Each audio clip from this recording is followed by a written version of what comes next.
Twitch is not feeling so good, and a new challenger might have appeared. Lots of news in the live streaming world, and I am DevinNash, owner of Novo, a creative agency. I'm going to be bringing that news to you today as we talk about Twitch suffering its biggest viewership drop in years in November 2022. But why? We're going to tell you why.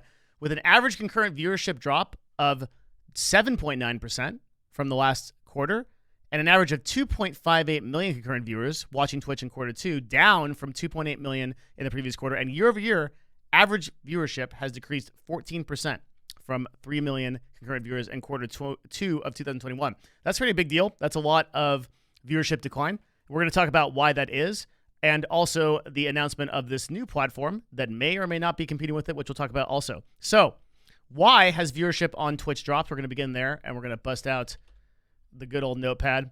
So I think that viewership has dropped on Twitch for a few reasons. I've talked about a lot of like the Twitch problems before, but the number one thing about why viewership has actually dropped on Twitch is ads.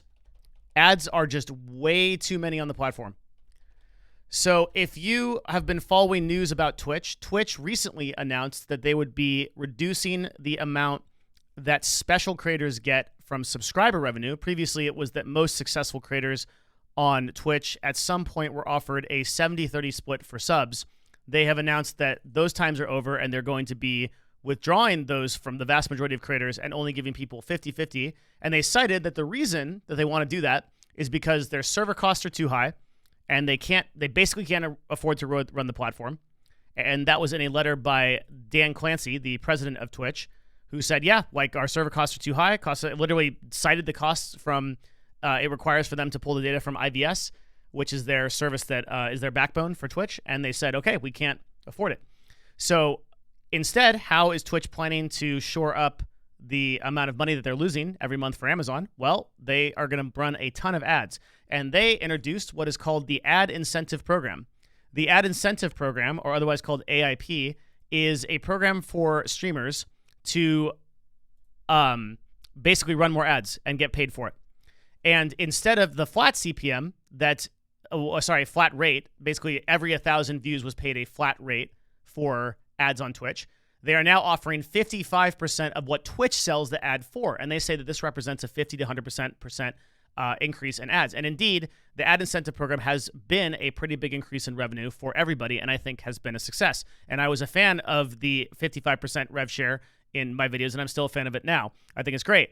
But it has had the side effect of causing streamers to run way more ads. So now a streamer or affiliate or partner will run a minimum of 3 minutes of ads an hour. But many of the total... so the way that the AIP kind of works is that it says, okay, if you run this many ads and you stream for this many hours, we're going to give you this much money.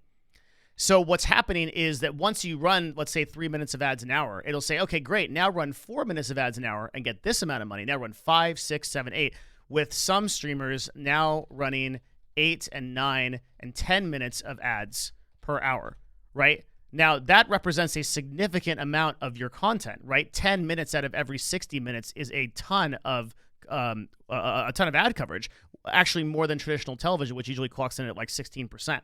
So as a result, viewers are getting way more ads on Twitch. And because there aren't really reliable ways to block ads on mobile, currently 45% of people run ads, they block ads via desktop.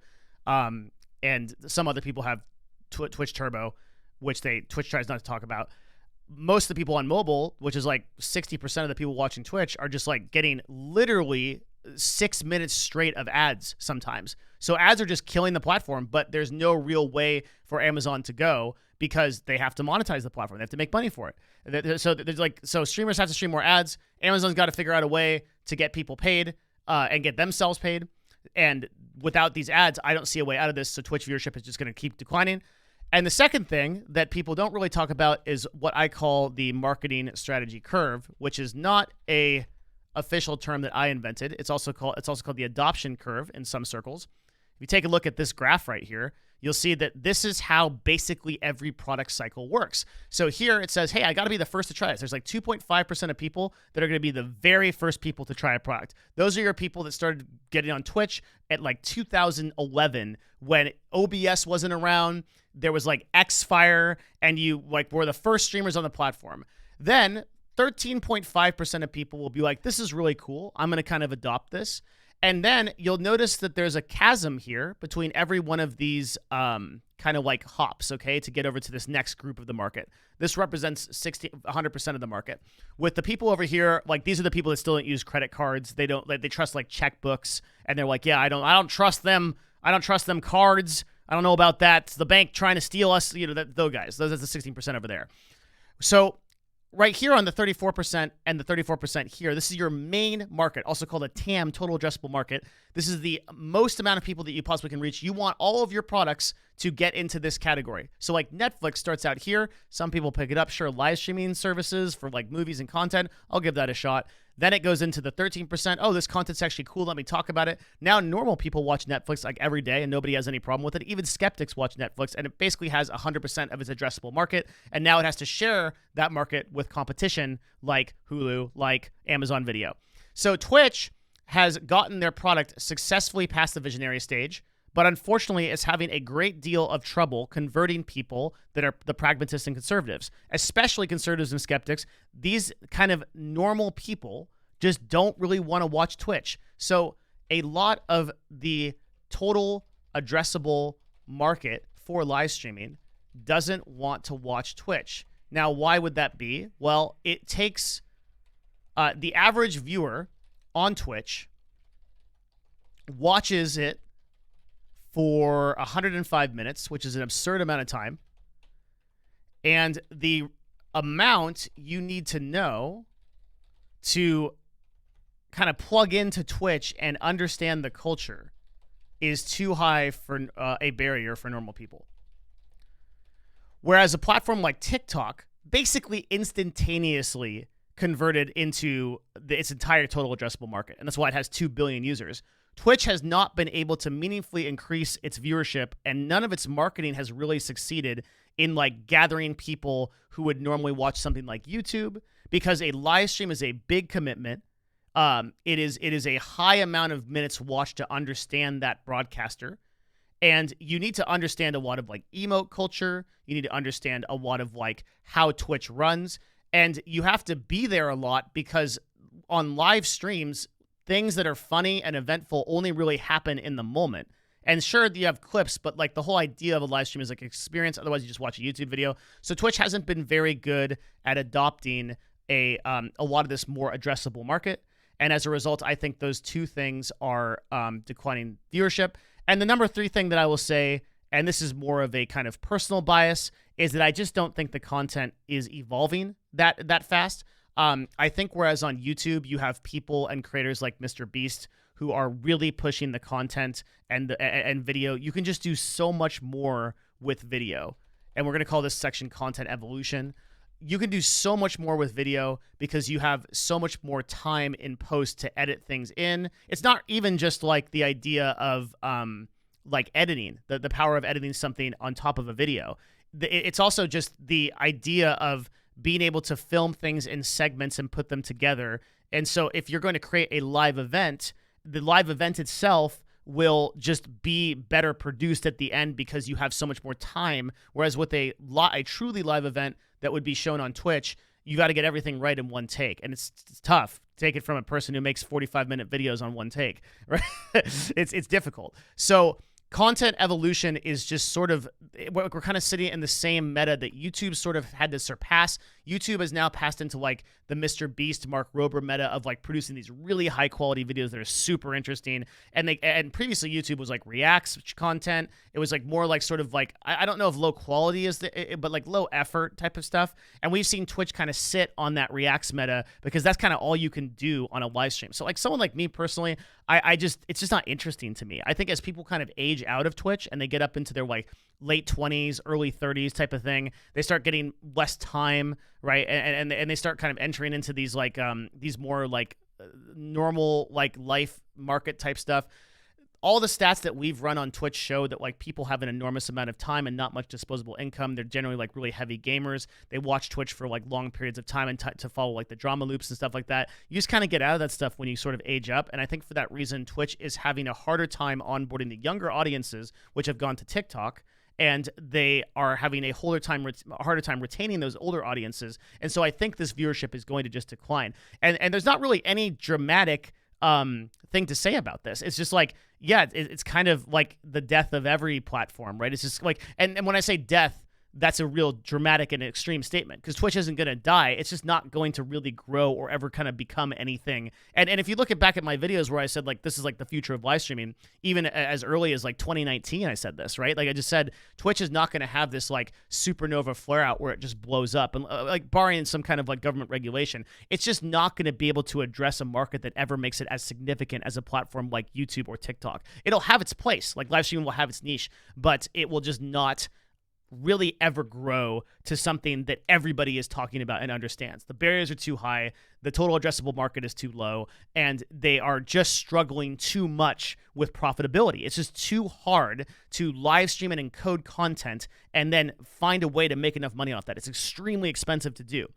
And that brings us to discussing other platforms that are trying to do it. So there have been some competitors to Twitch, notably Mixer, the Microsoft effort that got shut down, platforming very prominent broadcasters like Shroud and Ninja on multi-million-dollar deals. YouTube Gaming has also been a contender, and they are actually still a contender with 15% of the total watched audience, watched hours being on YouTube against Twitch's 76.7 versus total hours streamed is only actually 3.7%. So that's like lot more viewers to streamer ratio, which content creators should take note. That is a huge ratio right there that basically guarantees that you're going to get more viewers on YouTube if you stream there than you will on Twitch. I've been saying that for months, and people are just barely starting to listen to me. 92.7% of the total hours are found on Twitch, which solidifies Twitch as the live streaming website. And I think we knew this. Facebook gaming has kind of more or less dropped off. There's a lot of stats about that. Maybe we could cover in another video. But suffice to say that right now and for the foreseeable future, Twitch is the contender for hours watched in the live streaming market. Great. You kind of just have a large piece of a small pie. And that is where I think Twitch will sit. And I think YouTube will gradually dig into this number, get a little bit more hours as people switch over, get a little bit more hours watched as more people go to YouTube for things like VOD playback and some superior viewing experiences and encoding experiences, because I think it's safe to say that as of the time of this recording, YouTube is just a better experience watching streams than Twitch is, especially on mobile. So, and there's less ads. There's a lot less problems than Twitch has. But the hours watched will just stay on Twitch, and that's fine, right? But it just won't ever be this kind of enormous thing. So that said, where are we at with all these new platforms? We talked about Mixer, we talked about YouTube now, talked about Facebook. Nobody has really been willing to crack in and try to take on Twitch one-on-one as the king of live streaming. And there is a thing in marketing. This is a marketing channel for people watching. This is mostly a marketing business channel, and that is called First Mover Advantage. First mover advantage is a concept that says if you are first to market, even if you are kind of dog water at it, you are going to be have a huge advantage. It will be harder to unseat you because people have just established you as kind of the live streaming person. Now, Twitch benefits from this more than anything.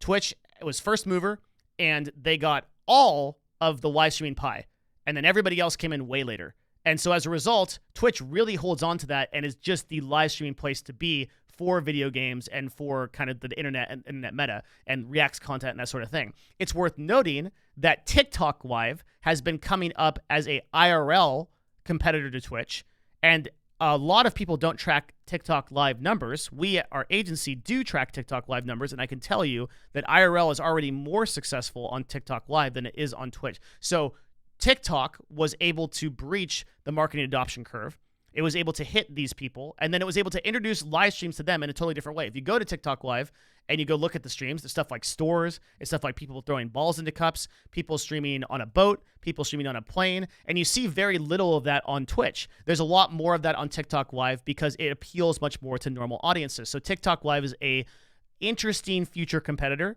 I don't think, though, that they will ever really enter into the gaming space, nor will they really be interested in ever trying, and that's fine. So they'll kind of have their own viewership, Twitch will have their own viewership, and Twitch will just sort of gradually decline into a more niche, kind of more dedicated viewer website. I hesitate to say more parasocial website, as people just kind of like become those kind of viewers, and the people that are going to attach to it are going to get attached to it. But I do not think that Twitch will ever enter any kind of widespread adoption curve. It just doesn't make any sense to me. It would have happened already. It's been 10 years. I mean, that's more than enough time for a product with first mover advantage to gain a user base that is competitive. We've seen TikTok do it way faster. We've seen Instagram do it way faster. Even Facebook was basically faster than that. So yeah, I just think that it's just going to sit in this niche, and that's that. Enter a new challenger appearing. The prominent broadcaster Trainwrecks TV, has announced that there will be a competing platform to Twitch, starting with the very powerful statement, Twitch has deemed most of us irrelevant.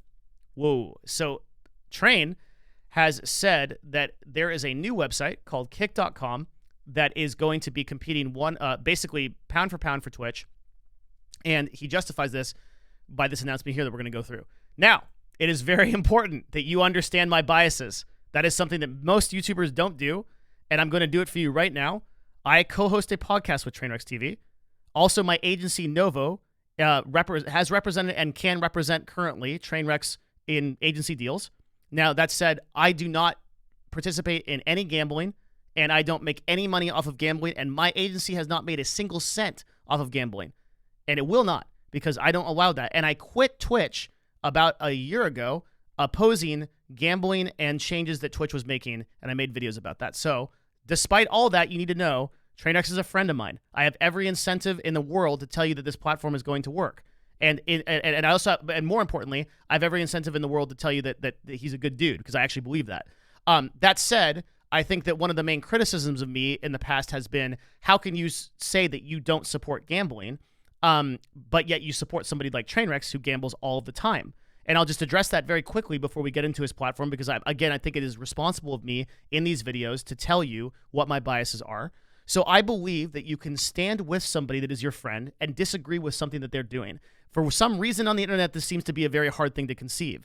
Okay, so do I support Trainwrecks gambling, or what Train does with gambling? No, I do not. I do not support that. I took a stand against that on Twitch. I went to Wall Street Journal, Bloomberg. I went to a bunch of places, and I made articles that you can go search for, that DevinNash gambling stance, and I made it very clear that Twitch should take charge of the gambling issue. But more than that, I also had internal conversations with my contacts at Twitch and sought to get the gambling stuff removed, and I advocated for a ban of all luck-based gambling on Twitch. Now, despite that, I still support Trainwrecks as a friend, even though I disagree with what he does with gambling itself. However, I will say that if there is anybody that if you have to do something that in my view is evil, you should do it the way that Train does it, which is you should say, this is not good.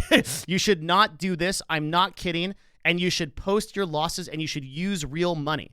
And we're going to get into that, and that's all the things that Train does. Now, that's good. So I think if anybody is going to do it, I'm happy to support Train because he does it the best. And if you want to call me a hypocrite for that, that's fine. Right? But I've made my stance clear, and I've made my bias clear. Everything that I say going forward, you need to keep in mind, okay? But despite that, I'm going to try to give you as an unbiased as possible look into kick.com and what Train has said. Despite those biases, I just want to make you aware of them. I didn't have to spend 5 minutes saying that and lose a bunch of viewers to my watch time. I did it because it's important that you know where I stand, okay? And I also want to shout out a couple of things, like Train is by far the #1 donator for mental health on Twitch, and it's not even close. He has given more money to a charity that I participate in called Rise Above the Disorder, which is rad, and they are a charity that gives free mental health care to people that can't afford it.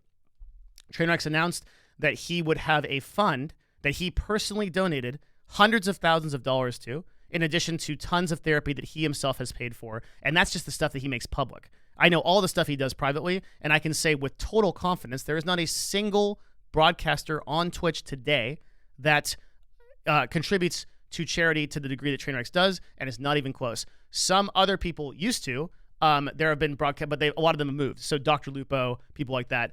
The only one that might actually come close is my boy Pestily, up over in the Tarkov category. I can't forget him, and he's done enormous things for charity, amazing things. But yeah, suffice to say that I think Trainwrecks is a good dude, and I stand by him, and I'm super happy to do that. Now that said, I might disagree with some of the things that he's about to say. And kick, and I'm gonna make that very clear as well. And he's fine with that as well. So, and even if he wasn't, I'd do it anyway. But he's chill. All right, here we go. So, as a top 5 creator in the world for 16.5 months straight, and currently a top 10 Twitch creator in the world, I have a good understanding of Twitch. I think that's fair. Yeah. Twitch pads the pockets of a handful of creators. So he's referring to, I think, paid contracts there, which like the contracts that creators get from Twitch, which are largely gone. To this in this day and age, there's only a few people that have those contracts. Most of them are kind of the star children of Twitch, like the people that are very brand friendly. And it's unclear if those people will be able to retain their contracts. And they won't admit Twitch's negligence towards the majority of its streamers. I believed in Twitch and want to stream there, but they're going in the wrong direction. They've built an empire off our backs and have the audacity to spit in our faces and give us no financial security with inconsistent policies and cutting our pay, which is true. That's true. They have cut pay. They've cut subscriber accounts. And but on the other side, they have added money via ads. Okay, so Twitch claims to be in a strong position ever with high viewership, sponsors, and profitability. But despite their claims, they get pay cut after pay cut. I have a problem with that too, because like their inner reporting to Amazon is like really favorable, but then they tell us like, oh, our IVS server costs are too high, like we can't make it happen. So I think he's mainly referring to the subcut split here and kind of announcing that hypocrisy. So I got no problems with all that first. Twitch takes the highest percentage split of any platform in the live streaming world. That is 100% true. I also made an infographic showing that on my Twitter, where that is like actually 100% true, and it's not even close. It's actually crazy. I didn't have that prepared for this, but I might be able to find it real quick. I did. So yeah, here on my Twitter, you can just see how much creators take, and it's actually or how much these platforms take from creators. It's wild. So here's Twitch at $50, and you've got like YouTube. Basically, Patreon, Facebook, even Pornhub and OnlyFans, they take significantly less from creators than Twitch does. So that's true. That's actually really true.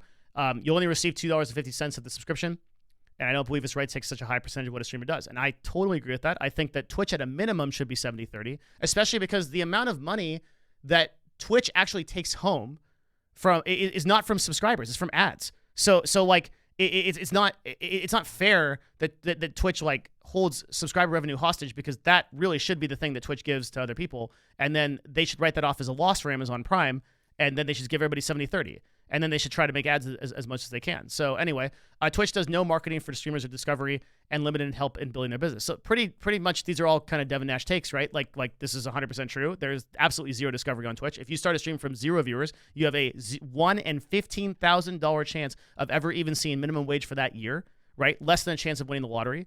It is absolutely absurd how hard it is to get discovered or build any kind of business on Twitch. Given their contribution, it's absurd they take 50%. Yeah, there you go. So a few months ago, the Twitch announced that 70-30 split. So he's referring to the Dan Clancy thing. And they said it was too expensive to run their website, and the costs had to pass on to creators. But platforms like YouTube maintain 70-30 split on subscriptions without issue, and I think that 70-30 is still not enough. We can do even better. Okay, cool. So I'm on board with this 100% so far. That sounds pretty good. All right. Here we go. Now comes the big stuff. So as most of you know, I've been working on a couple of projects to make live streaming world better, and today I want to announce one of those projects. I am joining Kick.com as a non-owner advisor and non-exclusive broadcaster.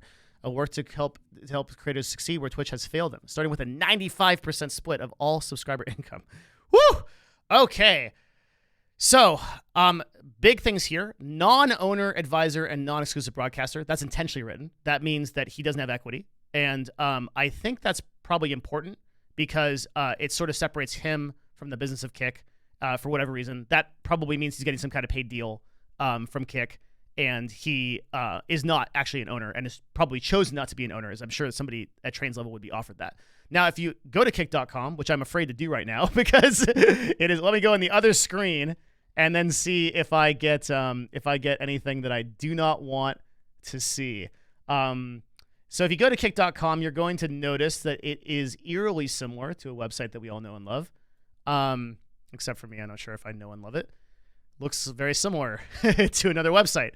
And that's because kick.com is built off of IVS, now called SVS. And if that's the first thing you want to understand about kick.com, you want to understand that kick.com is built off of SVS. We're just calling it SVS, which is streaming video service. Also, it used to be called interactive video service, which is IVS Amazon, if we search for that. IVS is the interactive video service product. This is Twitch, basically. So what Amazon did when they bought Twitch is they said, okay, cool, we're going to take that over here and we're going to push it over there. And now it's going to be a product. And that product you can buy. You can buy it for your website, and you can make your own live streaming service with blackjack and anything you want. Literally blackjack, okay? and so kick.com, like Twitch, Amazon made this for, and that's their moat, by the way. That's their, like, when I say moat, I mean from a business perspective, there is no real competitor that can come into Twitch, because the easiest way to actually build a Twitch-like website is to use Amazon's service to do it, which is their service that they're already using for Twitch, that they're charging Twitch the bottom rates they at their server cost. They're charging everybody else the IVS rates. Okay, so Kick.com does have unique code. It has pulled some of the assets from Twitch, to say the least, and definitely it has been made in a way that looks like it is like basically Twitch, but it is assuredly a unique code, separate from Twitch, but it is using IVS as a backdrop. Now, if you understand that, you kind of understand the premise I'm about to build here, which is that it is it is almost impossible for Kick.com to succeed as long as it is an IVS product. And like, it's probably easy to understand why, right? Amazon owns Twitch. They're able to charge less for Twitch's services than IVS charges every one of its customers. Kick.com uses IVS. So there's no way that math ever works. Like, they will never be able to compete with Twitch one-to-one, because their cost will always be higher for their infrastructure. Now, maybe Kick.com at some point could switch over to some other kind of server, but it's pretty hard to beat AWS costs. You know, these guys have warehouses full of computers, so you can build your own thing from the ground up, but good luck with that. That has always been my first and kind of primary out-the-door argument against anybody that is trying to build a competitor to Twitch. It is that, like, okay, you got to pay IVS costs, so you got to figure out a way to have servers that are competitive with AWS. Good luck, bro. Like, it's going to be pretty tough. And no one's really been able to challenge that to this date. There are some people that claim to, but I don't think anybody can. So, okay, that's like number one. And we need to understand that the Kick is built off IVS. All right, cool. Let's keep going. So he said he's joining, and now he said this is the very first thing he announces, big, starting with a 95% split of all subscriber income to creators. Holy shit. That is a crazy statement. He is basically saying, so how does that work, right? There's been a lot of speculation. I'm going to tell you exactly what the business model is there, okay? So it has been announced that, or been revealed, I should say, by some, quote, internet detectives that Stake.com is owned, or owns, the platform that TrainWreck is talking about, Kick. They are, so like Internet Detective Coffee Break says news streaming platform is owned by Stake, and then Coffee Break himself, CoffeeZilla, who I actually think makes really great videos, and I'm glad he exists. But on this one, I'm not really sure about like his take here, because he says, wait for it, Stake, that's why Kick is paying insane creator splits. They're owned by an offshore casino. And like the way he reveals this, like, makes it look like this is like a big secret. And like, this was not a secret. I think this is like one Google search away. And like, you just find that like Stake hasn't been trying to hide that they own Kick. In fact, the one of the owners of Stake, the guy named Eddie, has been live streaming on Kick for some time, like literally just saying it's his platform. So I don't think anybody's like trying to hide. And some people, like some of these creators, like they make it look like there was like a mistake made, where like the Kick streaming Reddit was created by the same people that made Stake. Like these people made this mistake. Like nobody was trying to hide. It's really obvious. Nobody was trying to hide that Stake owns Kick. I don't think there's like any kind of legitimate criticism here. It's very strange. So I don't like this whole narrative. I think some people got this wrong. But that said, we're gonna go forward with the knowledge that Kick owns Stake. So how are they justifying the 95? Sorry, Stake owns Kick. So how are they justifying the 95 split? Well, it's really simple. And to understand that, you got to understand the marketing concept of Costco chicken or hot dogs. So a Costco chicken is $5 to buy. I think it's maybe $6, and a hot dog is $1.50. The CEO of Costco says that Costco will die as a business before they agree to inflation rates and allow hot dogs to go above $1.50. Everyone's like, "Oh God, you're so great, Costco! Oh my God!" So why is Costco doing that? Well, Costco is employing an awesome marketing concept called loss leading. Loss leading means you intentionally lose money on a product in order to drive customers to a higher conversion funnel later on. You might remember Xbox has done this since time immemorial. So if you actually look at the sale of an Xbox, and maybe even the sale of a PlayStation, somebody in the comments can like confirm this, you will find that they're losing money on every sale of a PlayStation or Xbox. They do not make money off of selling an Xbox. Now, why is that? Well, because they're going to convert you on a Xbox Live membership. They're going to convert you on future game sales, on Xbox Pass, all the stuff they have once you are a member of Xbox, once they know they get you. The cost per acquisition of the customer is paid back in the money that they make from you later. Now, the Costco chicken and the hot dog follows that philosophy. You come in for a $1.50 hot dog, you're probably going to buy something else from Costco. You're going to make some money. You say, hey, you know what I also need? 30 pounds of ramen. I'm going to order, boom, right? Bam, out of there. Okay, now you've made Costco some money. So that's the idea behind a loss leader. So what Kick.com is doing here from a business perspective is they're saying, hey, you get 95% of the sub split. And I believe them. I think that they're really going to do that, right? Why do I think they can do that? Because they are going to drive people to use, to go to gambling websites like stake.com, and they're going to say, hey, you can gamble here, and then they're going to make thousands of dollars off those customers. So if they successfully convert you to being a subscriber on Kick, and you're predominantly watching like gambling culture and that kind of stream, then great. Like they're going to be able to kind of successfully 95.5 that, and I believe that's how they're justifying that business model. It's just an accountant in a back room that's like, okay, our cost per acquisition of customer is going to go way up because every time somebody subs, it's going to cost X, but like $5 or $4.95 or whatever, $4.95. It's going to cost you $4.95 every time out, but we're going to make that back because we make thousands of dollars on the back end from those customers eventually converting to gambling websites. So that's the justification for that business model. So far, it makes sense to me. Cool. Let's keep going. Just want to make sure you understand that. So here we go. So I chose to work with Kick because their investors are willing to listen to creator input and make the platform better. Cool. Understands that successful platforms successfully start. So that Kick understands that a successful platform starts with a successful streamer. Very true.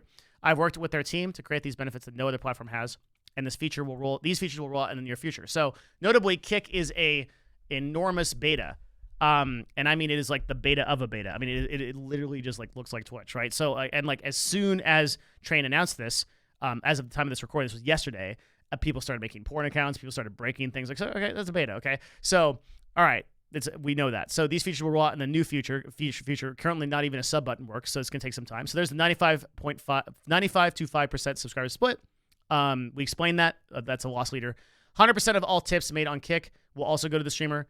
That beats Twitch by a mile. I think Twitch is like 40 cents, 30% of the money that you pay Twitch, 30% more to donate to broadcasters via bits. You pay up front, and then the broadcaster ends up getting 92% to 96% of the total. It's just minus fees. So basically, the broadcaster gets nearly everything, but Train is saying that 100% gets everything. So cool. Okay. So they're actually maybe paying processing fees or maybe not. Who knows? Doesn't matter.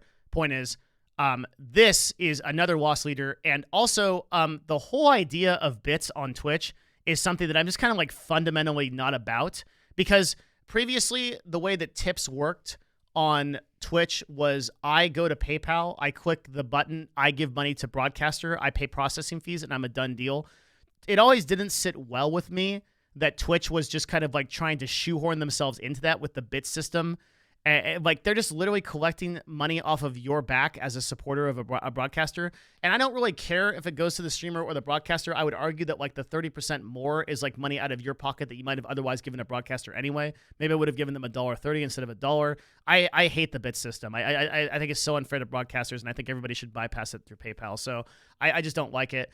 So the fact that Kick is trying to make this 100% is good. And again, I'm trying to look at the platform as it is and for what they say they'll do. An innovative new exclusive creator program that will pay our partners for their stream success. The program works like no partner program before. You won't have to rely on subscribers. You'll get a steady income based on hours watched and total views to stream with the option to be paid out on the same day. There's some really interesting accounting that's going to happen to make that happen. I don't even know if same-day payouts are really hard coming from a person who pays a lot of creators for sponsorship activations. That's super hard to do. The only way to do that probably is through some kind of cryptocurrency. Like with traditional accounting methods, you'd have to wire, and that's like extremely expensive. I have no insight into this. I just don't. It's like a wait and see type of thing. I just have no idea if this is actually going to work. We'd have to see the specifics of this kind of creator program to really understand what is going to happen here. Otherwise, it's just going to be like way too hard to predict. So I'm just going to leave this one, and I'll say hopefully it's good, right? And if it's not, well. That sucks. Okay, so this one was the most interesting to me, and I didn't see anybody cover this. This is a really big deal. A TOS, that's a terms of service. Those are the rules that govern the platform. Designed to be fair to streamers with clear rules on what's okay and not okay. No ambiguous bans. Kick's current TOS, which is basically, I looked at it, it's like basically a copy and paste of Twitch's TOS. It will be completely updated. The new TOS will include rules governing ethical gambling. Now, that's a big statement, but then he goes in to say, like, what that actually means.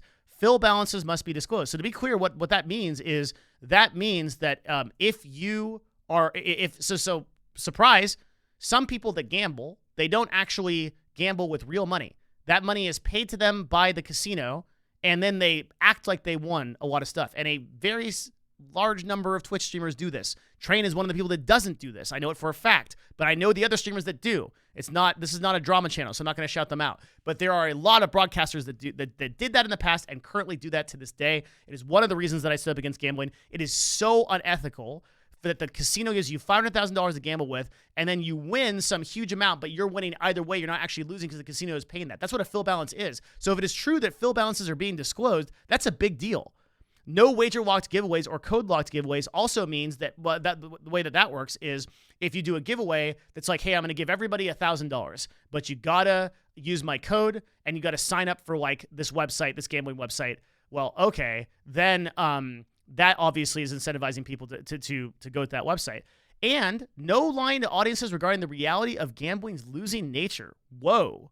So like that means that like in no uncertain terms, he's saying I'm going to require calls to action for people that are going to say, well, so this is basically taking all the things that Train himself does when gambling and putting this on a platform as a TOS requirement. Nobody talked about this. Let me tell you something that's like really important. If what he says is true and he manages to do this, that Kick.com will actually have way more of rules against gambling than Twitch does currently, because all Twitch did was ban a couple choice websites. And if you go, and yes, the slots category is 50% less popular over a 90-day moving average than it was when the gambling ban was announced. But there are still people streaming illegal slots every single day with fill balances not disclosed, with giveaways. All that stuff is still there on Twitch. Twitch didn't stop gambling. We're now 60 days, 65, 70 days out from the gambling ban. And guess what? Did it become less popular because they nuked one of the most popular websites? Yes, but other gamblers figured out, well, I can just go to any of the websites that Twitch did not list, and I can go gamble and do all the same thing. Twitch didn't update any of the rules. All they said is we're banning these 4 websites, and we might ban websites later. And so as a result, all this stuff is still happening. So for Train to take a stance here, like these are not things that he would make so much more money if he left these things in, and so would everybody else and every gambler on the website. But I think Train here maybe didn't explain the magnitude of this. If this actually happens, whether Kick.com and look, let's make no mistake here. Kick.com is like going to be a gambling centric website, no matter what the mission of Kick is, because it is your major guy is gambling there. most of the streams to date are gambling. That's what the culture is kind of set to be. You'd have to work very hard to make that culture not that reality. So I think gambling's like there to stay on the website. But if that's going to be the TOS that governs it, this is the most important part of the entire announcement to me. And this alone would make me interested in looking at Kick as like just like an interesting project, because they're taking a harsher stance by a mile than Twitch on the TOS for gambling. Where like to make no mistake that Twitch has only banned popular websites. They have done nothing to protect customers and people from gambling on Twitch, just like they've done nothing to protect it from a lot of the underage stuff that's going on and some other stuff that I'm going to start to get into some deep shit if I start talking about. So I am a big fan of that. If it happens, it's huge. Plus many more updates. And then he kind of goes into like why these splits are possible. And he actually says that what drives it is ads. So his plan is Kick's plan is to, I don't want to say his plan because he's already disclosed himself as not an owner. So I'll say Kick's plan was to partner with the world's leading advertisers, generate cash flow. That is going to be real tough. Like almost impossible tough, because that is also the plan of Twitch, right? So Twitch's plan is, well, we're going to try to make a website that works off of advertising. And it's like, well, you can't do it. And so why can't you do it? Well, because in a live streaming environment, it is always going to be more brand risky for advertisers to go with something like on Twitch than it's going to be to go on something with YouTube, where they can vet the videos beforehand, and YouTube can create the content ID system that pretty reliably stops everyone from advertising bad stuff on YouTube like to date. So nowadays, advertisers are super confident putting their money into AdWords because YouTube protects them, basically. But it's way harder to do in a live streaming environment. And the other big problem with live streaming environments is that you're kind of only as strong as your weakest link. So the worst, most brand risky streamer on Twitch represents the advertising budget for everybody, because that ads appear on every stream on Twitch. There's no segmented advertising on Twitch. The segmented advertising on YouTube, though, so like a channel that like broadcasts weapons or gambling or something like that on YouTube doesn't influence my channel at all, because I'm in the finance category, I'm in the business category. I just respond to stuff that goes on here. So I don't care about those people at all. But on Twitch, making the exact same content, I would suffer their rates because all ads are the same. And if an advertiser is going to pull out of one stream on Twitch, they're going to pull out of every stream on Twitch. So Kick's going to have the same problem, and it's going to be worse because Kick has that aforementioned culture problem of being a gambling website. I think it is extremely hard to partner with advertisers, and I can only think, unless like I can't think of a way that Kick will be profitable. I just cannot think. It is next to impossible, because I can't think of a way that Twitch could be profitable. And I spent many hours thinking about this, where if somebody comes in and puts the scepter on my head and says, you are now the CEO of Twitch, fix these problems, I mean, the next thing I'm going to do is disappear to Antarctica, because I can't fix the problem. I don't know how to make it profitable, and I certainly don't know how to make Kick profitable. So, okay, be patient. Give Kick time to develop. There'll be bugs and issues, not a complete launch. So we talked about it a little bit. And if you're a streamer, give it a year, he says. Watch its development, see if it's the right platform for that, for you. For that reason, the Kick team and I are making Kick a baseline non-exclusive platform.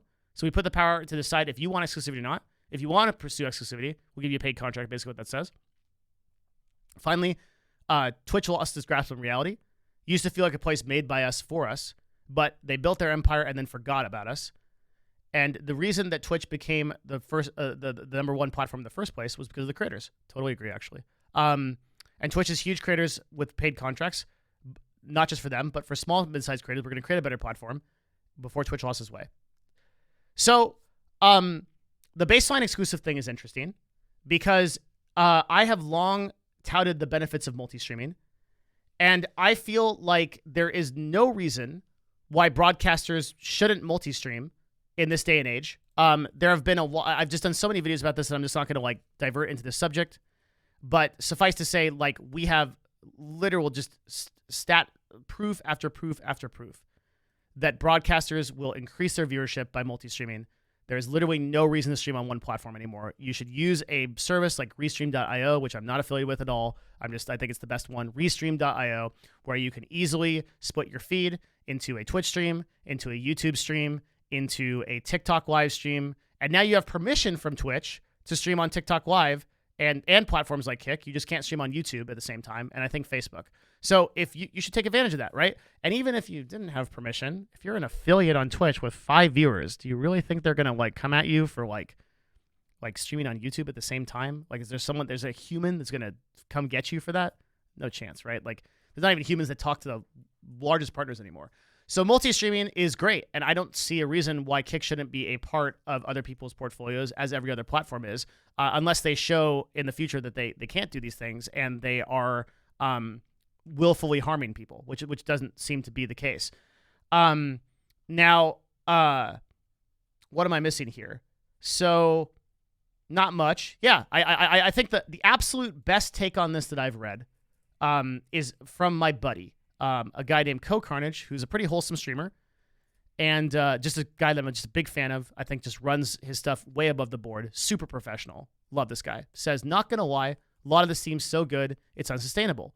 If this sticks around for a while, with the percentage and numbers you're saying, it's going to be something to talk about. Best of luck. That's my take, too. I think that's basically completely what I think. This is I think there's a lot of people that are dogging on this platform right now, which is a little sad because it's pretty clear that they kind of came out the gate trying to benefit creators a lot more than other platforms are. Now, you might say that the intention behind that ethically is to just drive more people to gambling. Maybe that's true. I guess I'm just like so much of a fan. Either I'm biased or I'm a fan of the idea of giving Twitch legitimate competition. And I just want to see more opportunities for creators to make more money off the platforms that they're on, especially if they don't have to compromise their like exclusivity to do it. If Kick had come out the gate and said like, hey, like we require an affiliate type program where after a certain number of viewers to get your 95 sub split, you've got to be exclusive. Like I would so 100% be against this so fast. But because multi-streaming is a thing, you can build your brand on Twitch at the same time as trying it out here, at the same time as trying to get discovered on all these different platforms.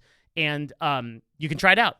Like every platform is open. I'm not opposed to any other, as long as they're not causing harm to other people, I'm not opposed to any platform directly. And I want to see if Kick is going to significantly incentivize people to go to the gambling side of like how linked are we to Stake and the owners of it, right? I want to see that play out. If it ends up being that Kick is basically a funnel to gambling websites, and it ends up just being that all of this is users going into Kick, supporting their favorite streamers, and then just going into gambling websites, and that's just the funnel, and then everything's a gambling website, and that's like I'm gonna do what TrainWreck says. I'm gonna give Kick a year, and if it ends up being that Stake is sitting there saying, okay, everybody come to here, that's how we're doing our loss leads, this is like we're doing the Costco chicken, everybody sign up, get incredible creator splits, and then go gamble, I'm not going to be a fan. I'm not going to support it. But I think it's too early to tell. I think that Kick has come out the gate saying, hey, we're trying to make a legitimate competitor. We're doing it by putting a lot of incentive into creators you've never seen before. And yes, we are owned by Stake. We're owned by Gambling Website. And I personally think, again, that nobody has really tried to hide that. I do think it was an oversight to not announce that. But I also think that's not really Train's job. I think that Train's job here was to do a platform update about what he is doing with the platform. He probably didn't even think to put Stake's ownership in here because he's not an owner himself. He just said he's a non-owner advisor, so I don't think he had to disclose himself that Stake was owning this platform, especially given that it's on job posts, it's on the description on LinkedIn, it's on the owners themselves are streaming saying that they own it. Like, I don't understand how these internet detectives were like, breaking news, this is the secret, it's hidden. Come on, man. Like, there's no, like, this was not a, like, they're trying to make it look like it's a mistake that these platforms were like, no way, right? Like, it wasn't a mistake. Nobody's trying to hide that Stake owns this. This is their attempt at what seems to be a gambling website with unclear idea of how linked it's going to be to gambling. They want a gaming website that's basically going to be a gambling website that's basically maybe a funnel for Stake. And if not, and it's a legitimate gaming platform, I'm in the wait and see camp. But cool. I mean, like if they want to do it and they want to give creators more options, great, right? So I'm going to give you a sort of kind of summary of where we're at and some of the big points for later. But right now, we're 48 minutes into a DevinNash video. So this is a big secret call out. Oh my God, I love this the best. Okay, this is the best moment in any video, okay? Because so many people leave comments and they're like, I'm still here at 48 minutes. This is where you leave a secret YouTube comment and say 48 48, right on the dot, because I don't think I'm going to edit this video at all. 48, right on the dot. You're here. That's a good secret call out. That means you've been here long enough to watch this video all the way through. Thank you so much. You've been here almost an hour. I really appreciate it. I hope that I've been providing information to you that is super helpful and just an awesome insight into the area of live streaming, which I'm just so fascinated about. If you don't know a lot about me, I'm DevinNash. Like I said in the beginning of the video, I own an agency called Novo. That's an agency that does work for brands. So if you are a brand, you want to talk to us about how to do advertising, influencer marketing, I can talk to you about that. And we do all kinds of stuff. We run hundreds and hundreds of thousands of dollars of budget for brands every year, and we'd love to run your budget too and get you some awesome results. The other thing you could do is go to patreon.com/DevinNash. Patreon.com/DevinNash has over 90, closing on 100 videos about business, marketing, education. Patreon.com/DevinNash is a legit $5, and you get 90 videos from me that are this long that talk about just specifically the ins and outs of marketing that I can't put on YouTube because nobody cares about that shit. But if you care about building a business or learning about true marketing, advertising, and just like learning about how stuff works behind the scenes, social media, you're getting it from an agent who runs millions of dollars of this stuff every year. And almost nobody has that kind of insight. I'm really confident in that. It's my kind of equivalent to a sub button since I don't stream on Twitch anymore. Please consider supporting it. So the 48 crowd, thank you so much for being here. Let's summarize everything we kind of came up with here and give you some stuff to work with going forward in a new notepad. So summary, I think Twitch will continue to moderately decline in viewership as the market becomes more niche. I don't think the ads program the problem will go away. I also don't think the problem of adopting into users who are normal will go away. I think you will always be weird if you watch Twitch. Okay. And as for Kick, I'm really in this sort of wait and see category. I like what I see so far, and I like these promises, but there are so many questions as to like how linked up is Stake going to be to Kick? How much incentive are they going to have to drive people to their gambling platform? Now, Stake is owned by bazillionaires. They have so much money. So maybe they're trying to create a totally separate platform as investors, and they're trying to say, hey, we just want to make a cool gaming website, and we don't really care. We got all the money to do it, so we don't mind. There are very few people with the amount of money that people like Stake have to be able to do something like this. So maybe they're like not even going to make it a funnel at all.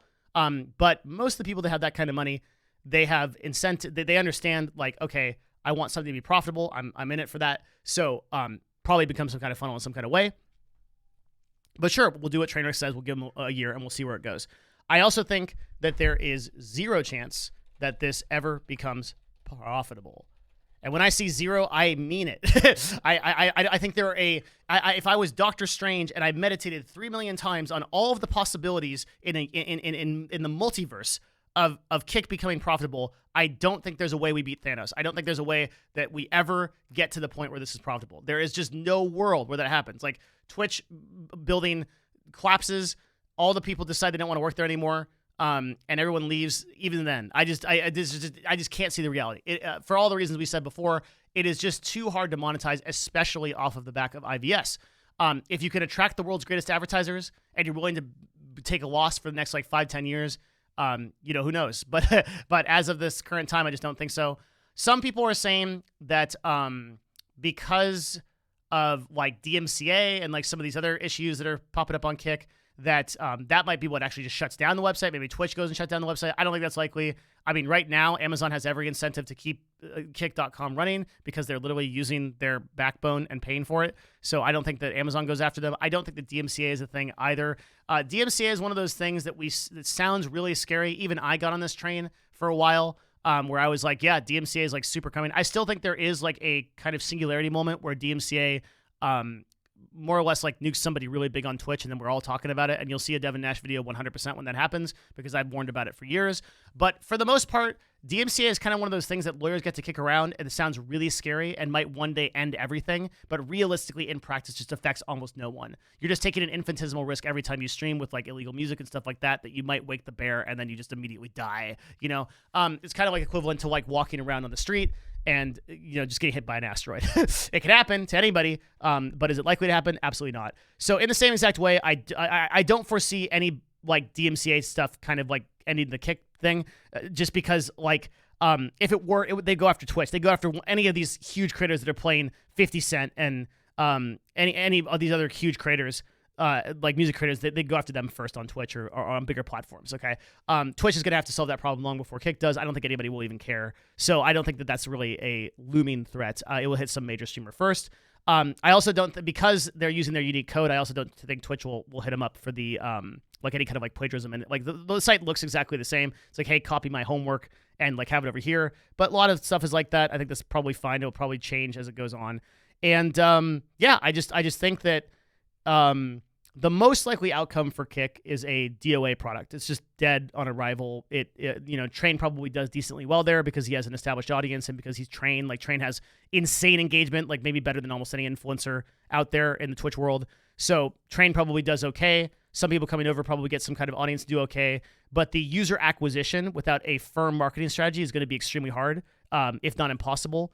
And they're going to have to do something different than what Twitch did. And they're going to have to do something different than what TikTok Live did. And to compete on that basis is going to be very hard. So your biggest problem in tech is always UA. It's always user acquisition. Kick is going to suffer from that problem. Most of their user acquisition is going to be from influencers they bring over. That's basically existing Twitch audience. They got to convince them to be there. They got to convince those influencers to be there. So at best, you get a total addressable market that is equal to Twitch. That's like at the extreme best. At worst, you are just kind of dead on arrival, which is what I anticipate will happen. And then other than that, I just think it's kind of interesting, and I just sort of like the idea of more websites coming along. I think more competition is always good. So I am in the so slap me down in the co-carnage category. Sounds good, bro. Let's wait and see. Do exactly what that announcement says. But yeah, a little bit too much hate towards Train. It's to be expected with anything he posts. And a highly controversial figure. And hate towards me if you want. You know, you put it out there. Totally understand. Because of my stance that I mentioned aforementioned. But hey, he's done a lot for charity. He's done a lot of good. Also does some bad. But I guess maybe I'm just kind of jaded because I live in the influencer world of people that do so much worse and never tell you. They are the people that like act like the paragons of humanity, doing ostensibly the greatest good.